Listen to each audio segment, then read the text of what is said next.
उत्तर प्रदेश के अंदर पुलिस की कार्यप्रणाली गुंडा कार्यप्रणाली हो चुकी है और ये गुंडा प्रदेश बन चुका है। और हम इस मामले में सीबीआई जांच की मांग करते हैं। हमें योगी सरकार पर कोई भरोसा नहीं है, हमें योगी की पुलिस पर कोई भरोसा नहीं है, क्योंकि योगी की पुलिस और योगी की सरकार आरोपियों को बचाने का काम कर रही है। क्योंकि हमाम में सारे नंगे हैं, चोर चोर मुसेरे भाई हैं। यही होगा यहाँ पर कि पुलिस जो है वो रस्सी का सांप और सांप की रस्सी बना देगी और पूरे तरह से ये दिखा देगी कि कहीं ना कहीं लड़के ने गुस्से में आके, आवेश में आके बंदूक को छीन लिया और खुद अपने गोली मार ली। और एसडीएम की अब तक गिरफ्तारी ना होना, सीओ की गिरफ्तारी ना होना, जो भी लायबल हैं, दोषी हैं, उनकी गिरफ्तारी ना होना स्पष्ट तौर पर दिखाता है कि कहीं ना कहीं उत्तर प्रदेश की सरकार और यहाँ रामपुर की पुलिस उन अपने भाई बंधु आरोपियों को बचाने का काम कर रही है। जब तक ऊपर से फ़ोन ना आए तब तक उत्तर प्रदेश में कोई भी एसडीएम या डीएम इस तरह का निर्णय नहीं ले सकता।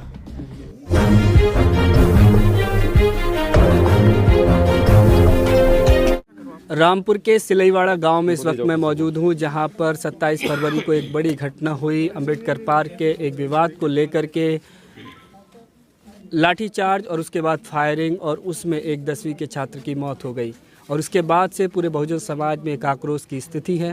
पूरे देश भर से लोग जो है इस गांव में मिलने के लिए आ रहे हैं। बहुजन समाज के सामाजिक कार्यकर्ता और राजनीति से जुड़े हुए लोग आज सिलईवाड़ा गांव में भीमसेना के प्रमुख नवाब सतपाल तंवर जी पहुंचे हैं पीड़ित परिवार से मिलने के लिए, उन्हें सांत्वना देने के लिए। हमसे बात करेंगे और इस घटनाक्रम को लेकर के वो क्या सोचते हैं और पूरे उत्तर प्रदेश में जिस तरह से बेहतर कानून व्यवस्था की बात कही जाती है उसको लेकर के सतपाल तंवर जी की क्या राय है, उन सारे मुद्दों पर हम बात करेंगे।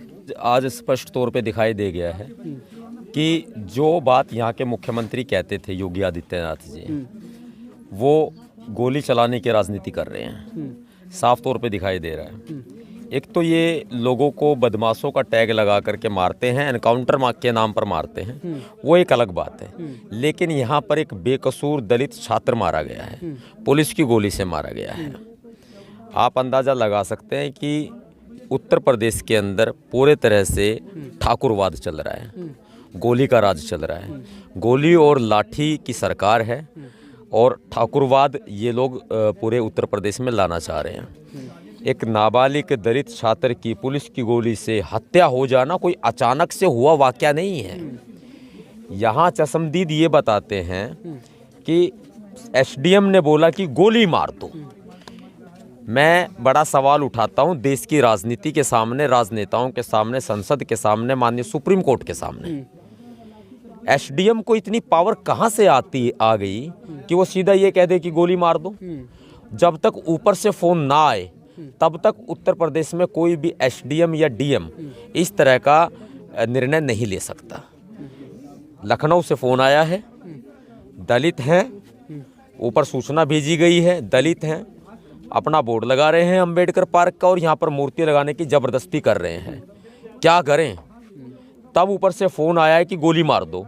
फिर एसडीएम ने भी यही बोला है कि गोली मार दो। फ़ोन कब्जे में ले लिया, पुलिस ने ये नहीं बताया है कि फ़ोन में क्या निकला। आखिर उस एसडीएम के पास में किसका फ़ोन आया था? मैं सरेआम इस बात का खुलासा कर रहा हूँ, कह भी रहा हूँ कि लखनऊ से फ़ोन आया है, गोली मार दो। एसडीएम, अन्यथा अगर मैं गलत हूँ तो ये जो पुलिस है ये एसडीएम के फ़ोन की जांच की रिपोर्ट जो है वो जनता के सामने रखे। बिना ऊपर का फ़ोन आए ये काम नहीं हुआ है। और एसडीएम की अब तक गिरफ्तारी ना होना, सीओ की गिरफ्तारी ना होना, जो भी लायबल हैं, दोषी हैं, उनकी गिरफ्तारी ना होना स्पष्ट तौर पर दिखाता है कि कहीं ना कहीं उत्तर प्रदेश की सरकार और यहाँ रामपुर की पुलिस उन अपने भाई बंधु आरोपियों को बचाने का काम कर रही है। मनीषा वाल्मीकि हाथरस कांड में भी यही सामने आया था कि ADG law and order Prashant Kumar ने ये बोला था, एक बेशरम वाहियात बयान दिया था कि हमारी बेटियों की कोई इज्जत नहीं है। ऐसे उन्होंने ये कहा था कि लड़की के प्राइवेट पार्ट में कोई भी स्पर्म नहीं मिला। ये नेशनल मीडिया पर दी गई उनकी बाइट है और किसी ने कोई कार्रवाई उनके ऊपर नहीं की। ये बेशर्मी भरा बयान एक महिला की इज्जत को तार तार करता है।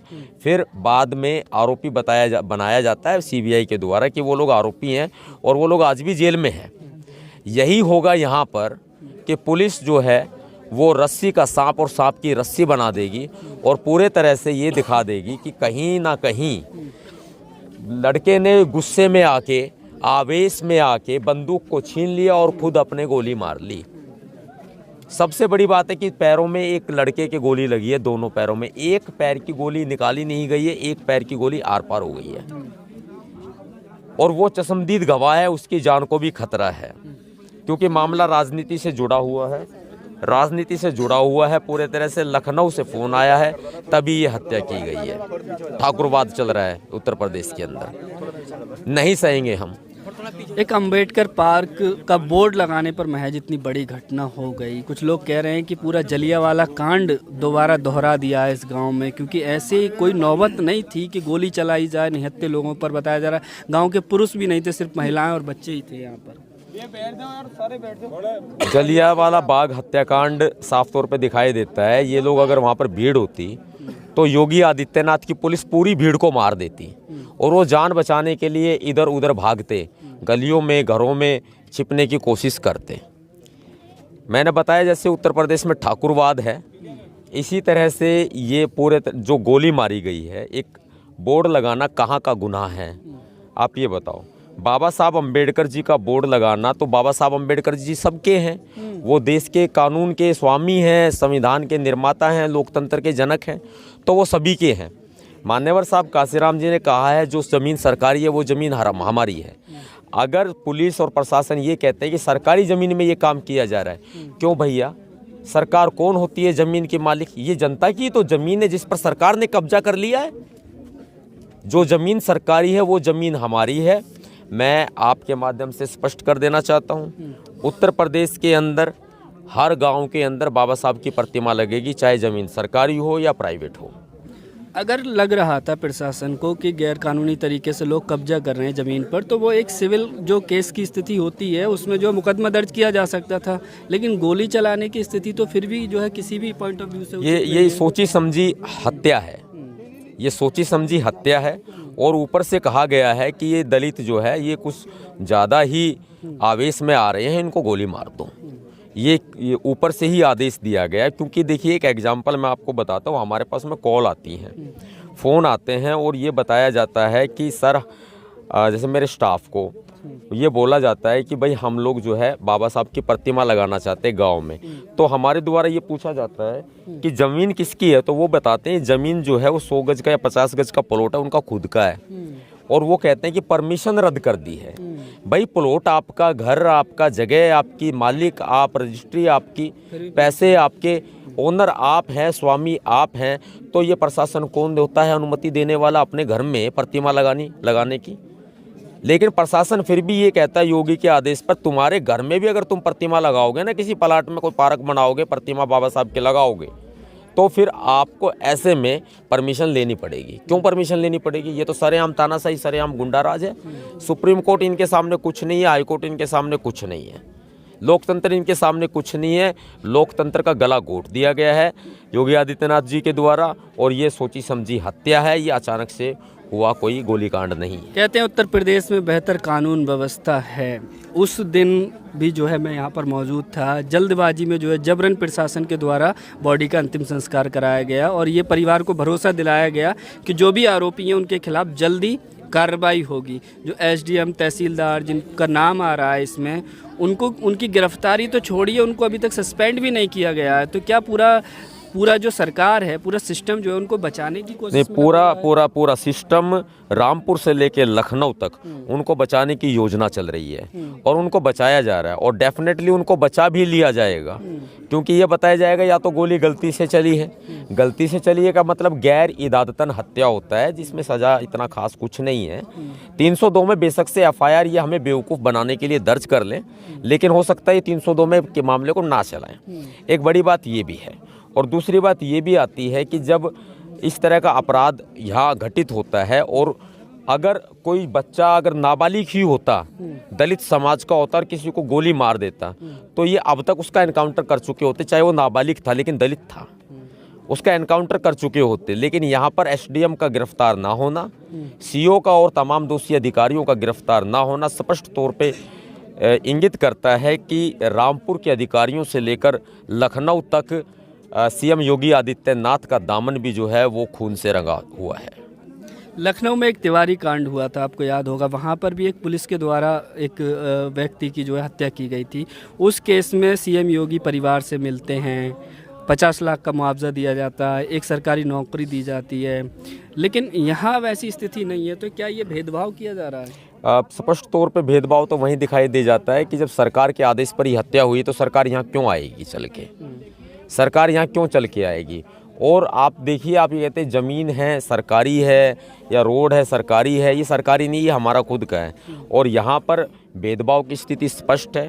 दलित चुनावों में वो हिंदू हो जाता है और वैसे वो दलित रहता है। लेकिन एक सबसे बड़ी बात ये है कि दलितों के साथ में सीएम योगी आदित्यनाथ सिर्फ दिखावा करते हैं, झूठी राजनीति चलती है उनकी। और यहाँ हमारा भाई जो सोमेश, जिनकी यहाँ पर सोचे समझे तरीके से हत्या कर दी गई, हम इस मामले में सीबीआई जांच की मांग करते हैं। हमें योगी सरकार पर कोई भरोसा नहीं है, हमें योगी की पुलिस पर कोई भरोसा नहीं है, क्योंकि योगी की पुलिस और योगी की सरकार आरोपियों को बचाने का काम कर रही है। क्योंकि हमाम में सारे नंगे हैं, चोर चोर मुसेरे भाई हैं। आप आए हैं आज, इससे पहले चंद्रशेखर जी भी आए थे, तो क्या प्रभाव पड़ेगा इस केस में आप लोगों के यहाँ पर आने से? परिवार को आपने क्या भरोसा? देखिए, मैं तो मिलने के लिए आया हूँ, मुझसे रहा नहीं गया, क्योंकि आज मैंने देखा, इन हालात भी देखे, काफ़ी गमगीन अवस्था थी। हम भी अपने आंसुओं को काफ़ी रोकने की कोशिश कर रहे थे, लेकिन वो माँ है तो उनका दर्द जो है हम सिर्फ बांट सकते हैं, महसूस कर सकते हैं। लेकिन जो उन्होंने झेला है वो शायद हम कदापि, हमारे जो है वो कलेजा फट के मुंह को आ जाएगा।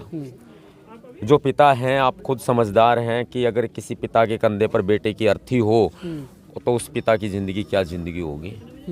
लेटे हुए एक साइड में माँ रो रही है, किसी को कोई फ़र्क नहीं पड़ रहा है, सरकार के नुमाइंदे को, पुलिस को कोई फ़र्क नहीं पड़ रहा है। ये लोग सब अपने जो है फॉर्मेलिटीज़ पूरी कर रहे हैं। कुछ दिन बीतेंगे, लोग आने बंद हो जाएंगे, हम भी एक बार आएंगे, 2 बार आएंगे। यहाँ के जो निवासी हैं सब लोग, इनको एकता मनानी है अपनी, और इस परिवार के साथ खड़े होना है। जहाँ हमारी ज़रूरत पड़ेगी वहाँ हम साथ आएंगे, जब कहेंगे तब आएंगे। लेकिन इस परिवार को न्याय दिलाने के लिए यहाँ के जो लोकल साथी हैं ना, जो लोकल भीम सैनिक हैं, उनको कमर कसनी पड़ेगी।